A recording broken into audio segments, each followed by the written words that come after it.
Bonjour, je suis Bruno Collin, je dirige Vegafruits, qui est une union de coopératives fruitières en Lorraine. Regroupe 3 coopératives fruitières, une dans les Vosges, une en Meuse et une en Meurthe-et-Moselle. Et on produit des fruits frais que l'on commercialise depuis une vingtaine d'années sur toute la France et l'Europe. Et puis il y a 7-8 ans, on a essayé de surgeler nos fruits et de se lancer sur un nouveau débouché.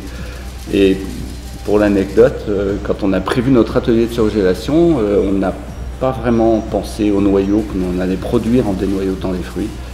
Et donc, quand le moment est arrivé de dénoyauter les premiers fruits, eh bien, on a découvert que les machines recrachaient des noyaux. Et après quelques années de travail, on a découvert que 2 choses étaient intéressantes dans les noyaux, l'amandon et la production d'huile de noyaux de fruits qu'on utilise dans les cosmétiques et en alimentaire. Et puis les coques pouvaient être intéressantes. Donc on a beaucoup travaillé sur les coques avec des entreprises spécialisées dans les cosmétiques et dans la matière première des coques, des matières premières destinées aux cosmétiques.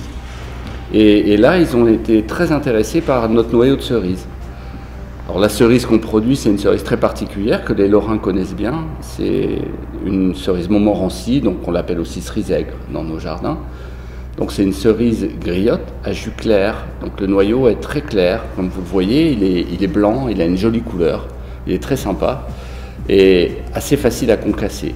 Donc on a travaillé sur ces noyaux, sur ces coques, avec le client final, qui est le laboratoire qui prépare les produits cosmétiques, pour obtenir une coque pure, sèche, débactérisée, destinée à être utilisée directement dans des crèmes cosmétiques, des démaquillants ou des peelings ou des savons mécaniques.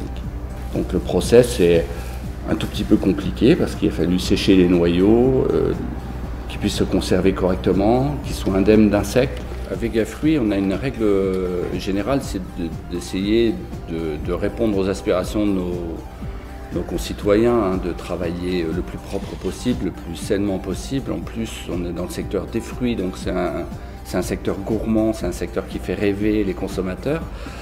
Et pour les coques, on a agi exactement de la même façon. Donc on a respecté des process entièrement naturels, 100% naturels. Donc on a un produit qui présente une grande naturalité et je pense que c'est un argument important pour la vente, pour l'avenir marketing du produit.